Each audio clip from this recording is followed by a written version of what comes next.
স্বাগত চট্টগ্রাম প্রতিদিনে, সঙ্গে আছি আমি আব্দুস সামাদ আসিফ। এবার বিস্তারিত। চট্টগ্রাম বিভাগের বিভিন্ন আসনের প্রার্থীরা মনোনয়ন ফরম জমা দিচ্ছেন আজ দুপুরে। ফেনী 1 আসনে বিএনপি চেয়ারপারসন বেগম খালেদা জিয়ার পক্ষে মনোনয়নপত্র জমা দেন বিএনপির নেতাকর্মীরা। এদিকে ফেনী 2 আসনের প্রার্থী এবি পার্টির চেয়ারম্যান মুজিবুর রহমান মঞ্জুও মনোনয়নপত্র জমা দিয়েছেন। ফেনী 3 দাগনভূঞা সোনাগাজী আসনে বিএনপির ভারপ্রাপ্ত ভাইস চেয়ারম্যান আব্দুল আউয়াল মিন্টু এবং জামাতের প্রার্থী ফখরুদ্দিন মানিক মনোনয়নপত্র জমা দেন। কুমিল্লা 11-14 আসন থেকে বাংলাদেশ জামায়াতে ইসলামের প্রার্থী হিসেবে চট্টগ্রাম উপজেলার সহকারী রিটার্নিং কর্মকর্তার কাছে মনোনয়নপত্র জমা দেন দলটির নায়েবে আমির ডক্টর সৈয়দ আবদুল্লাহ মোহাম্মদ তাহের। কুমিল্লা 4 আসনে মনোনয়নপত্র জমা দিয়েছেন জাতীয় নাগরিক পার্টির দক্ষিণাঞ্চলের মুখ্য সংগঠক হাসনাত আবদুল্লাহ। চট্টগ্রাম 11 বন্দর পতেঙ্গা আসনে মনোনয়নপত্র জমা দিয়েছেন বিএনপির স্থায়ী কমিটির সদস্য আমির খসরু মাহমুদ চৌধুরী। ব্রাহ্মণবাড়িয়া 2 আসন থেকে স্বতন্ত্র প্রার্থী হিসেবে মনোনয়নপত্র জমা দিয়েছেন বিএনপির আন্তর্জাতিক বিষয়ক সহ সম্পাদক ব্যারিস্টার রুমিন ফারহানা। খাগড়াছড়িতে দাখিলের শেষ দিনে মনোনয়নপত্র জমা দিয়েছে বিএনপির প্রার্থী ওয়াদুদ ভুইয়া। এছাড়াও বান্দরবনেও মনোনয়ন জমা দিয়েছেন বিএনপির প্রার্থী সাচিং প্রু জেরি।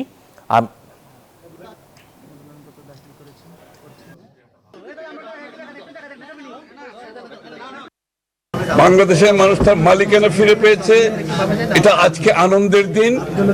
আমরা আজকে গণতন্ত্রের দিকে যাচ্ছি, গণতান্ত্রিক অর্ডার ফিরে পাওয়ার দিকে যাচ্ছি। সুতরাং এই আনন্দ আজকে সকলে।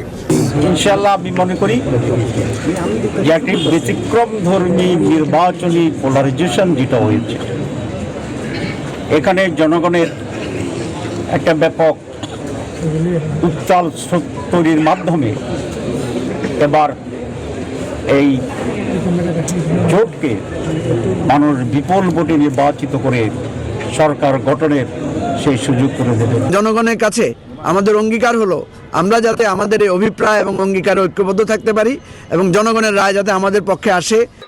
আমি যদি এমপি নির্বাচিত হই, আমি বিশ্বাস করি আমার 5.5 লক্ষ ভোটার যারা আছে তারা নির্বাচিত হবে। দর্শক, এই বিষয়ে আরো জানাতে চট্টগ্রাম থেকে সরাসরি যুক্ত হচ্ছেন সহকর্মী নয়ন বড়ুয়া। জয়, এখন পর্যন্ত কতজন মনোনয়ন জমা দিলেন?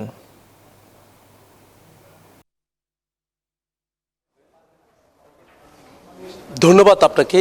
দেখতেই পাচ্ছেন যে আমি রিটার্নিং কর্মকর্তার কার্যালয়ে আছি। তো মনোনয়ন জমা শেষ হয়েছে। তো এখন রিটার্নিং কর্মকর্তা তারা কিছুক্ষণ পর সেগুলো যাচাই বাছাই শুরু হবে। তো আমি সরাসরি একটু কথা বলার চেষ্টা করছি।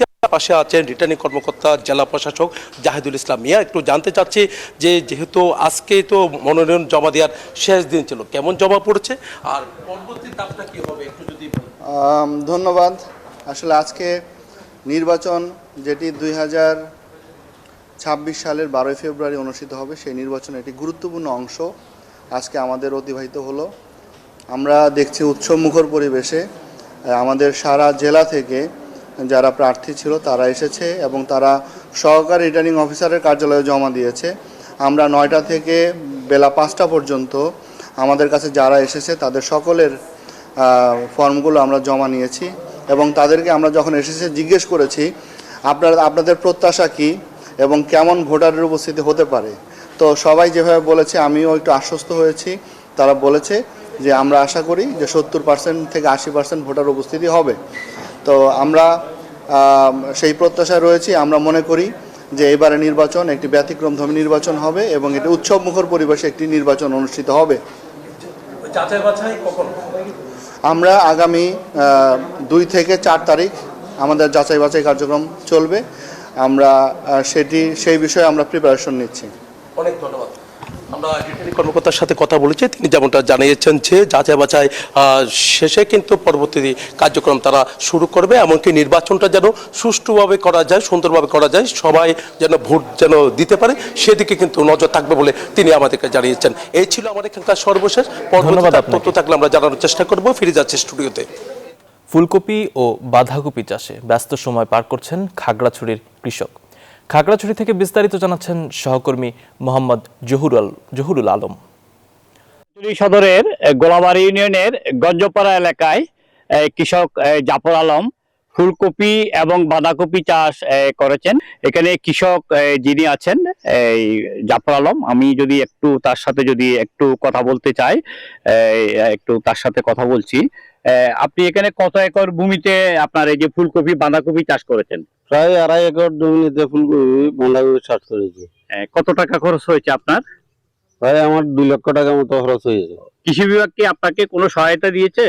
কৃষি বিভাগ সহায়তা দিয়েছে, আমার এখানে এসে দেখাশোনা করে আর বিষ ওগুলা লিখে দিয়ে যায়, কি ব্যবহার করবে, রাসায়নিক কি লাগে, ওগুলাই আর।